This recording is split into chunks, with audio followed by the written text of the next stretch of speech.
Hello, hello, and welcome to another episode of Wine from On the Vine to the Road Tasted. My name is Brian, and I'm Jasmine. And she's Jasmine. And this week we're going over a wine named Foradori. Say it like an Italian. Foradori. Yeah. It's I'm sorry, you're gonna say something? No. Okay. Yeah, it's Italian. It's Italian, yeah, soon. And it has a nothing added. Oh, I was going to say something. I was in search for a wine that was biodynamic or sustainably farmed, or usually the two are together. And I was looking for an Italian wine in particular because their wines are known for being on that side of the coin, untainted, trying to stick with the natural elements of the earth, what the earth gives you. And so I was in search for a new, winery, winemaker that I hadn't heard about. And so I went to this little local shop in our Coachella Valley, and it's in Palm Desert actually, and I found the Foradori, which was an Northern Italian red blend. It's a 2018. And we're going to talk about who the winemaker is and how which area or region this is from in Italy. And I think you're going to talk a little bit more about like the history of the family and the soils you were talking about, specifically all that goes into how this particular winemaker, her plantings and the environment and things like that. Yeah, I found a lot of the way she looks at things as far as the way things should be planted and sticking with old ancient vines.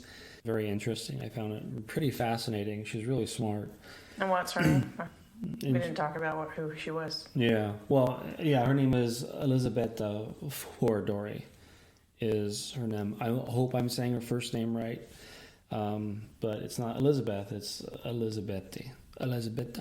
I hope it's Elisabetta. So she's been working on the vineyard ever since she was a child. But her grandfather purchased this land in the late 1930s.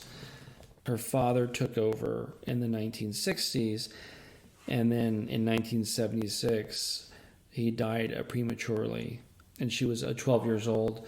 Her mom took over the vineyard until Elisabetta was 19. And then she took the position of management, but she felt more of like an ode to her father. She didn't have a complete passion for management until, a little bit later she found a love for that portion of the work. She had more of a love for working outside and working with the vines, I think. But she does have 3 children who help her. She's got Emilio, Theo, and Mirtha. And Emilio has been the head of the viticulture department on her property since the early 2010s. I think it said around 2013. And then Theo is the traveler. He's more like the representative of the company, but apparently he's very intelligent. He's an integral part of the company. He is Emilio's confidant, and he's at the heart of the company. And then the person that Elisabetta pretty much gives all the credit to when it comes to the biodynamics and I can't find the path that they went on. The path they went. Winemaking. Yeah, process, viticulture. Yeah, they call it a polycultural farming. So she introduced polycultural farming. She worked at the farms in Oregon and in Quebec. And she did that because there's similar weather patterns that they have in Italy. So that's why she studied in those areas. This was her daughter? Yeah, her daughter Mirtha. Mm-hmm. And so she's pretty much the one that introduced all this polycultural farming. I'm sure Elisabetta had the ideas. There's not a lot of information on the dates, or there's not a lot of information on their schooling. The wine we tasted pretty much shows that they know what they're doing. Mm-hmm. And it's a blend. Yeah. It's red. When it says red wine on the label, that indicates that it's a blend. because it's not showing just a specific varietal like you would see a Cabernet Sauvignon or Merlot, or in Italy a Nebbiolo or Barolo, but this actually says red wine, so it's indicating a blend. Yeah, and what agent grape does she use on this? She's Well, I was going to talk about her basis on what kind of winemaker she is. So her whole niche that she found in the biodynamic field of wine and farming, well, basically she grasps the concept of the earth and terroir and the environment within not just what's growing right there and what she wants to produce, but everything that's affected, all plant life, animal life, microorganisms, whether it be bacteria, those types of things, and how they all affect one another. So she, with all those, that became her path or the road she was going down, and her understanding of not just the specific terroir of Trentino, which Trentino, it's Trentino Alto Adige, and that's the area that her family vineyards are located. So her whole path was on bringing back great varietals that have been long forgotten, that are indigenous to the land of Trentino. So the one main grape that is focused on in this particular blend that we drank was what was called, it's a grape that's new to me that I did not know. So it was, again, it's an Italian grape that I hadn't heard of. It's called a Teroldego grape, which is from the Archaic or Middle Ages. It was widely enjoyed during the Middle Ages, but forgotten for many centuries. So it's a grape that was grown specific to this region. So Elisabetta had managed to give this grape a second chance, or a second lease on life, you could say, because she was able to get this particular varietal and to get it reestablished in the ground, the soil of Trentino Alto Adige. And the grape took so well to this micronutrient packed soil. The soil and the grape just went together so well that the whole wine booming, or the wine production in this particular area, boomed. Like, she had brought up the level of wine production because of this one grape. So that happened in 1971, and then it actually got a level of astringency that was a DOC level, which is basically stating that it's a controlled area of a specific origin. So again, that particular area of Trentino. She has other grapes that I'm going to go into that are grapes that most people do not know, but they are native to or known by the Italian winemakers. But some of the Italian winemakers have gone down a path of making just specific grapes that are one grape varietal, and not getting back into like this whole finding the soil and cultivating it and getting these grapes that have been long forgotten, because they were saying that it's, like you had brought out, they were saying to her that it's impossible to do that. It's that she wasn't going to be able to be successful in that, but we know otherwise from the studies we did on her. But I wanted to bring out a little bit more about the area of Trentino. It's called Trentino Alto Adige, which is made up of two provinces.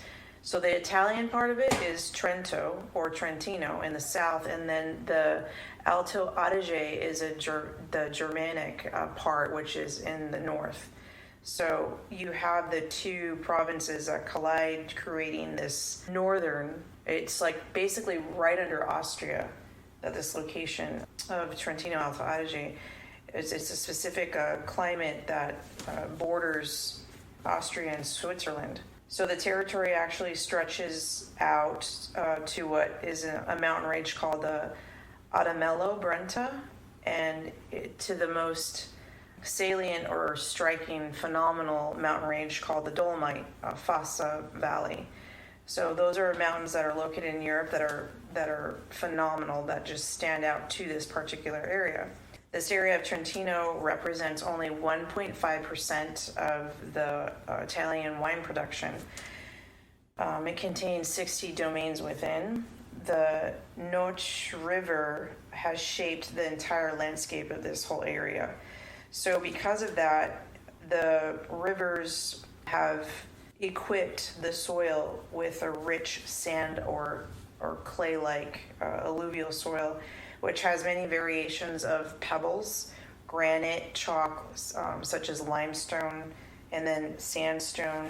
And so the grapevines have been able to really become rich and full of flavor from the nutrients that are packed in this particular soil. So it aids in Elisabetta's whole foundation of how she had sought out and what kind of winemaker she would become.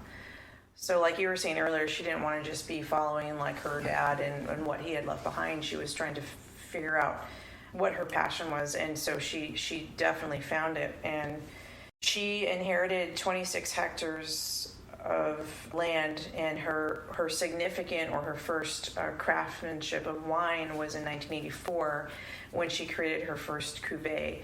And her cuvées were her standout wines that she became known for.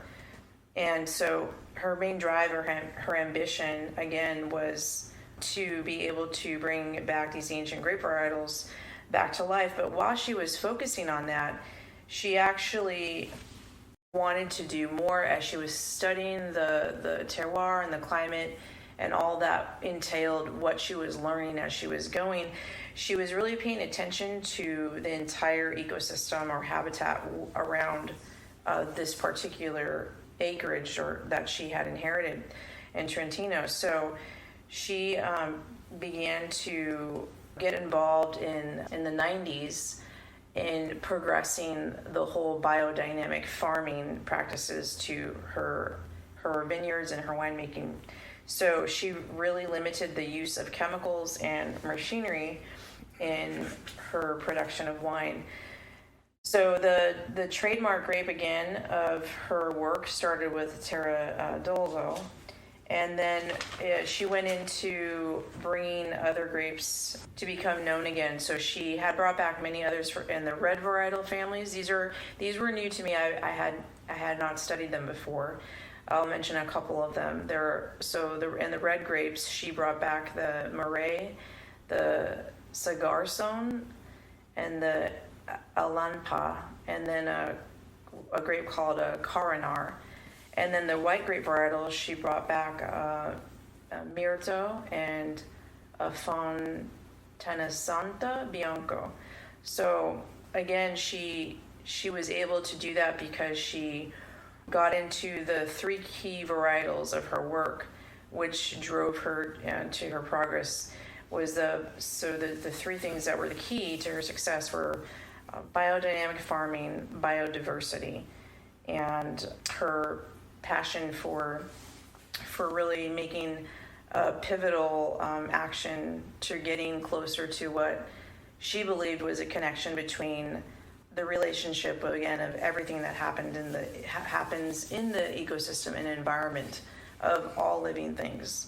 So by 2009, she received what was called a Demeter certification, which is a biodynamic trademark.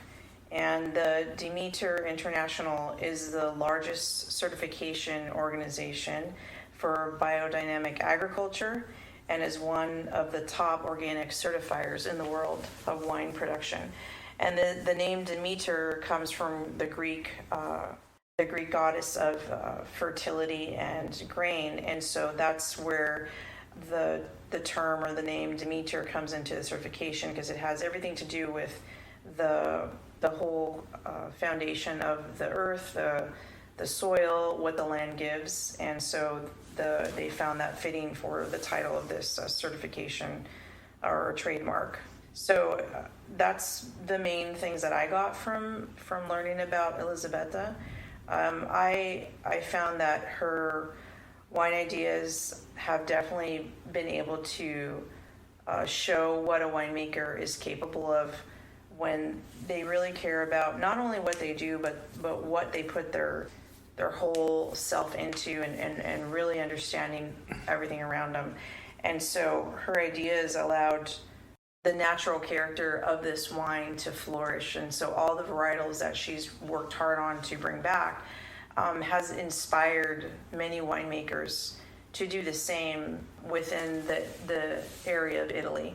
So I found that, to me personally, fascinating, because I, for a while, have been myself into the whole biodynamic, sustainably farming practices. As I study more and more, that's the type of winemaker I would like to become. One, I do achieve that one day, and I would definitely go to her as an example for knowledge, for just understanding new key inventions into the wine industry that are pivotal to what she has done, and how she definitely has opened up that for other winemakers present and winemakers to be in the future.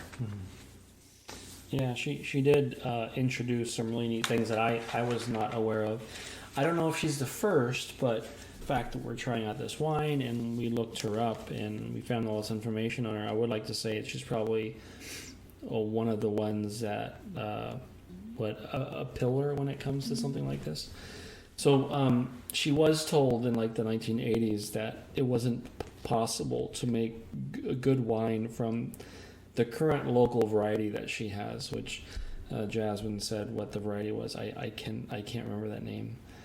But what she did do, because people were making a point of this, was she did a thing where she did increase the amount of vineyard she has, but she used a thing called massal selection instead of what everybody else was doing, which was cloning. So sometimes you'll have outfits that will take a plant and they'll get a good fruit off of it, and they'll clone it. They'll constantly take the same cuttings off of it, and then they'll just make a whole vineyard out of a plant. And it's essentially, that's pretty much a cloning. You're going off that one plant. The only downside to that is well, not the only downside, but there are multiple downsides. I mean, there's upsides and there's downsides. For cloning, it is more efficient. It costs less money in the long run. But then the downsides is you can have a possibility of infection. If one plant can get infected, they can all be infected because they are not resistant. And so what she did a thing called a massal selection, which is taking cuttings from multiple plants, multiple vines, and then planting, a whole nother vineyard with those. And what that does is that it takes She's planting them in different locations. Yes, yeah. So the grape is going to adapt to each area that she has planted it in, and mutation is going to happen instead of cloning. And that is because that particular area that this cutting is planted and then this cutting is planted in a different area, it's going to take on characteristics of its own. Yeah. So it would also it gives it more of a chance to survive. So if you have multiple plantings from multiple different plants, they're the same plants, but what you're doing is you're getting, every time you take one of those, you're getting the genetic code from whatever its ancestry is. So when you do that, someone said they're walking the vineyard and every single vine was structured differently. Some were gnarled, some grew straight up, some grew to the side. So, and then even tasting the fruit was a little bit different. It was very minimal, but it was a little bit different. So with that, when you have, since you're going a biodynamic, you're not using chemicals, you're not using insecticides. If something does infect one of those plants, there's a huge possibility that it's not going to infect everything. It might infect a couple of plants, but the rest of them will have a resilience to it. So that's part of this polycultural farming. And then also what they do is they plant vegetables in between the rows of the vineyards or the vines. And what that does is that it allows them to share. There's a couple of funguses that are in the soil, like mycorrhizae, and allows it to break down nutrients in the soil so it can be readily available for the plants for uptake. So they get to share stuff like that. And the more activity you have going on in the soil, the higher your microbial activity is. And so it's beneficial all the way around.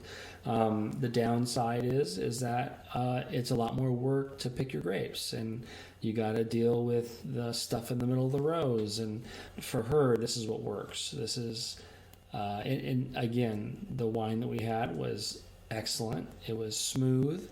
It wasn't too complicated, and it handled your dad's spices pretty good. Yeah, it did. But yeah, so the difference between cloning and massal selection, I can understand why people would do both, but I really love her take on this, on making sure keeping everything clean and keeping everything, keeping your fertilizers to a minimum, because there is fertilizer runoff. I mean, look at the Salton Sea. You know, our Salton Sea it's a mess. It's a disaster because of fertilizer runoff from all the farms in Mecca. So the salt is huge, and you get the parts per million. The salt is more than the ocean. Mm-hmm. And I think only thing that lives in there now is a tilapia. I don't think anything else can really live in there. Mm-hmm. And you get these huge die-offs. Fertilizer runoff is it can impact our soils, and anybody living up below you. It could eventually harm your water supply. You know, so which is damaging to all life and all aspects. Yeah. So, but overall, she, you know, and another thing she does that I thought was really neat was she prunes on a pergola. So I guess it's really old. It's a really old thing to do, but it's like an upside down L, an uppercase L, and you trim it so it kind of creates an awning. And it does lower the yield on the grapes because sunlight can't get down underneath that awning, but it creates like a canopy. It does. It creates like a canopy, but because of the area that they live in, it prevents majority of the frost damage. It'll only damage the top. It won't damage the bottom because it does create like a missing system at the base. And then also they get hail up there, and it prevents hail damage. Mm-hmm. They can get temperatures that go as high as creating like the frost and freezing of the grapes. Yeah, so it is a protection as well. And now she did train some of her other grapes in what's called a guyot, which is Guyot, and that's pruning it like it's on a pergola, but because of the hail, it damages it. And the frost does damage it, and now other vineyards are kind of rethinking the pergola, especially in that area, just because of the damage it does, and also because of global warming. It does allow them a little bit more time to pick the grape compared to if it's on a flat. You know, I can't remember the other types of pruning that they do, but because they're in direct sunlight, they tend to dry faster, and they got to be a little bit more, they got to act quicker to pick the grapes. So it does allow her a little bit more time. But she did say that because of global warming, she used to pick her whites around September 15th, and now she's picking her reds around September 15th. So there is a huge temperature displacement going on in her area. Well, pretty much all around the world. Those are things I found very interesting about what she does on her vineyard. She's also, I guess, she bought a whole another section of land a couple years ago, and she's going to bring cows in, and she wants to make her own cheeses. So that's interesting. I'm pretty sure that with the type of biodynamic and biodiversity that she does with her wine, she's going to be producing cheeses that would basically be the birthplace of that area. Oh yeah. To go with the birthplace of the Teroldego grape that we've been talking about. I wanted to bring out too that the Teroldego grape is actually genetically related to the Syrah, when you're tasting this wine, you get a heavy concentration of power packed fruit like black fruit, blueberry, blackberries. You get very noticeable wild aromatics like earthy, floral, very herbaceous tones, almost like black olive or Kalamata olive. You get those earthy tones that come in with the aromatics. And when you're smelling the wine, we decanted it for an hour, I believe, or 45 minutes, or did we? It was between a half an hour and 45 minutes. 45 minutes, yeah. Mm-hmm. So it really brought out, the acidity was really well balanced, but I was able to get all those power-packed fruit, like heavy kind of concentration of fruit from the Syrah, and then it goes into that nice, depthful, herbaceous tones. The olive tone on my palate stood out.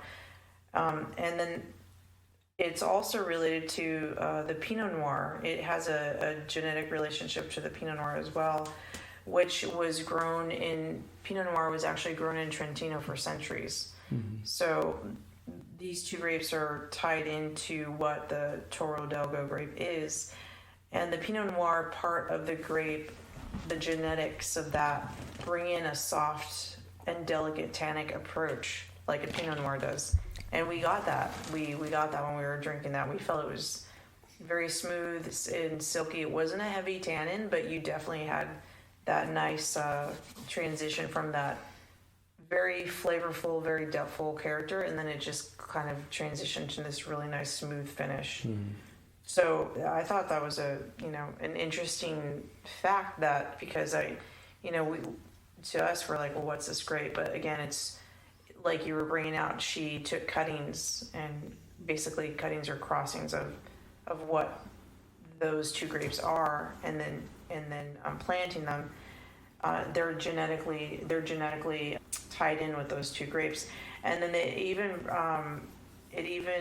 stated that the main grape that actually had a connection to the two grapes of Syrah with the Pinot Noir to the Teroldego was also what was called the Legrand, and that is one of the most boldest indigenous grapes of northern Italy, where her vineyards are. So that's in the north part of Alto Adige. So those are the backbone or the background of what that particular grape is.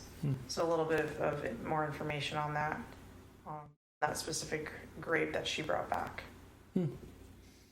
Yeah, I really enjoyed delving into the polycultural farming. That was in around too. We didn't talk about, she does not do any oak aging.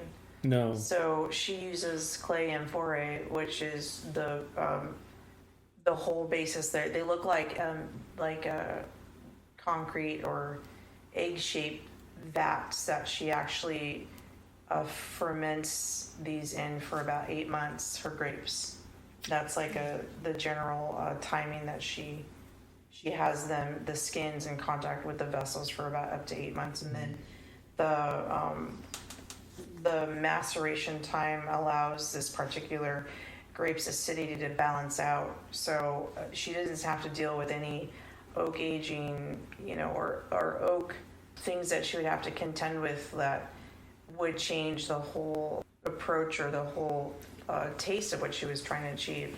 So it's more of a rare thing to use in New World, but in Europe, this is a vessel that is used for what her purpose is, of an ancient type of technique. Mm-hmm. This is what they had before oak barrels and before stainless steel tanks. So obviously, these clay vessels were of ancient tools they used in winemaking. Then came the oak barrels, and then came stainless steel. Mm-hmm. Stainless steel was invented in Bordeaux when they started to create the white varietals of Bordeaux. Mm-hmm. And so that's the order of the type of vessels they used to change and to whether they wanted to, whatever they were trying to achieve with the fermentation process. I think there was one variety called a Deez, Deez, something like that. Mm-hmm. I think it's something like that. And there was a mention in there that she used old oak barrels, and that's the only one she used on it. In D's. So yeah, and it's called D's, or I don't have the information in front of me. But when I was reading through there, but she never uses new oak barrels. It's always Neutral. old.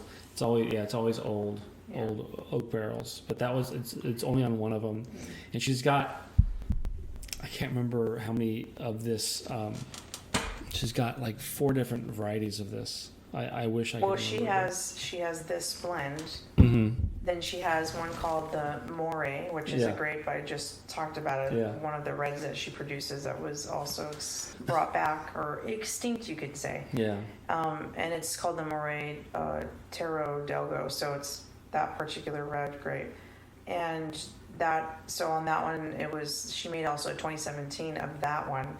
And she signifies how, again, the area of the Dolomite Mountains are significant into the taste of the grapes that grow there, and the Moray grape. So that's another one that I had seen come across that she had made, and this one. But again, we just found out about her and we're studying about her wine. So no, it's very impressive.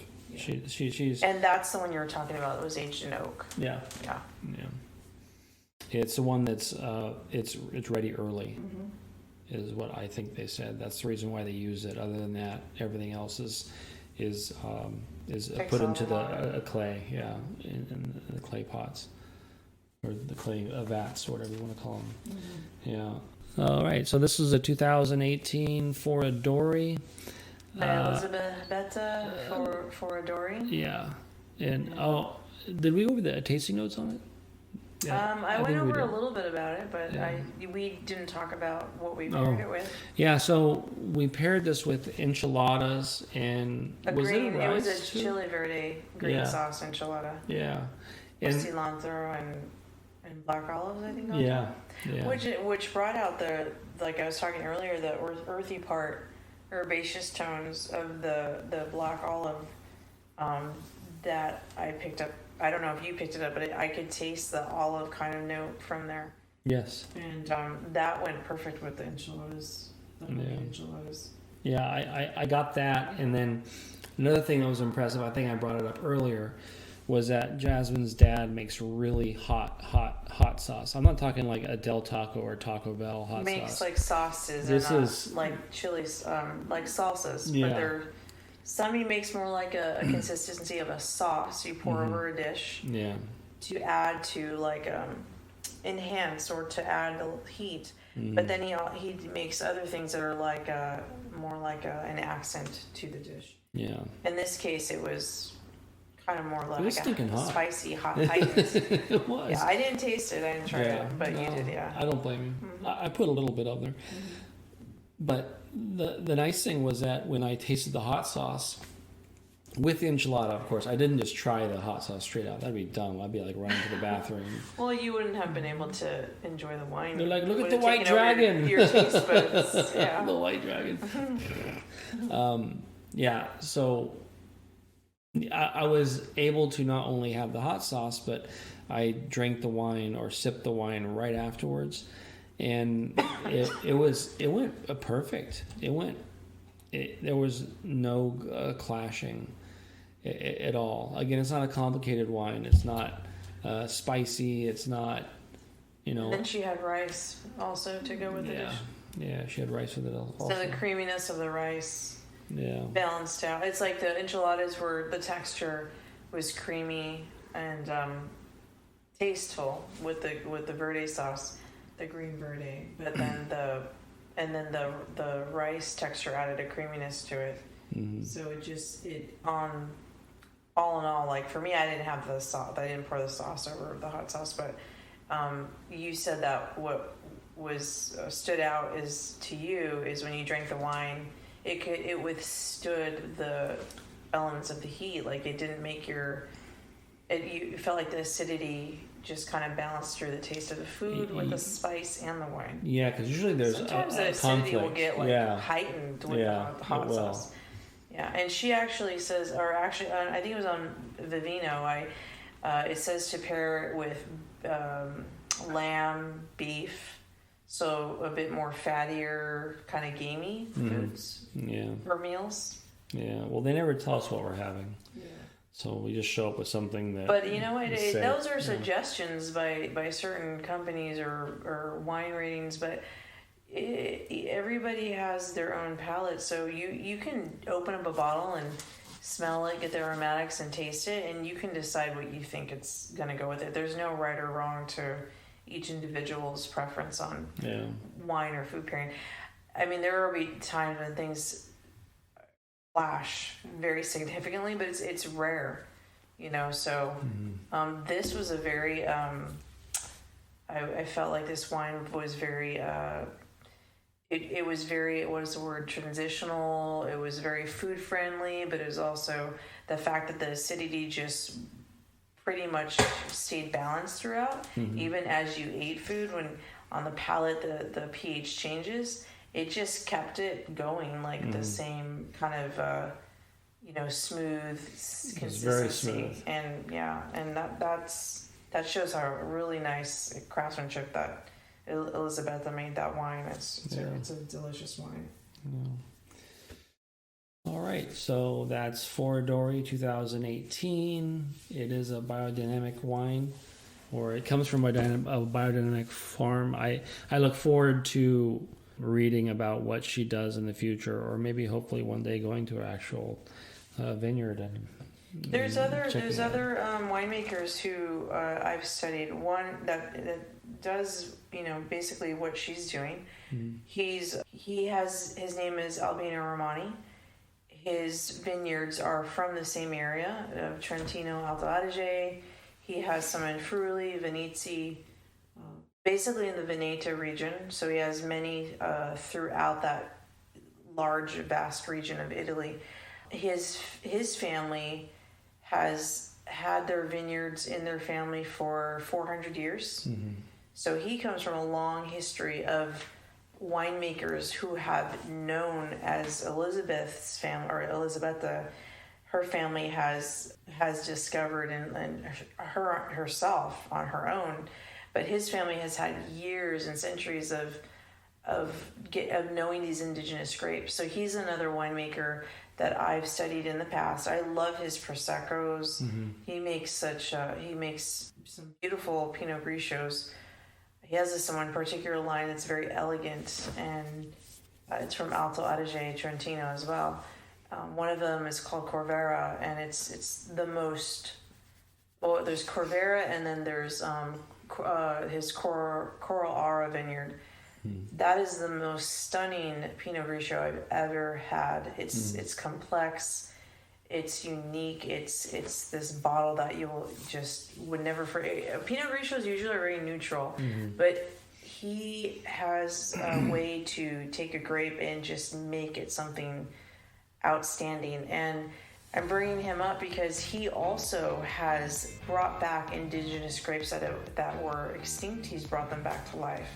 So he's done that too. He's ventured in that too, and he's again well grained into the history of the land of where he comes from. He has many different vineyards in those areas of Veneto and Trentino, Venezia, and so he's another biodynamic winemaker that I've studied that is on the same path as Elisabetta. So cool. There's others out there. He's another one that stands out in my mind. Good. All right, folks. This is Brian and Jasmine, and we really appreciate anybody who's listening. Again, the Foradori 2018 from Italia. I guess I'd want to say good night. Good night, guys. Thanks again. Or bye-bye or whatever. Take care. All right. Bye.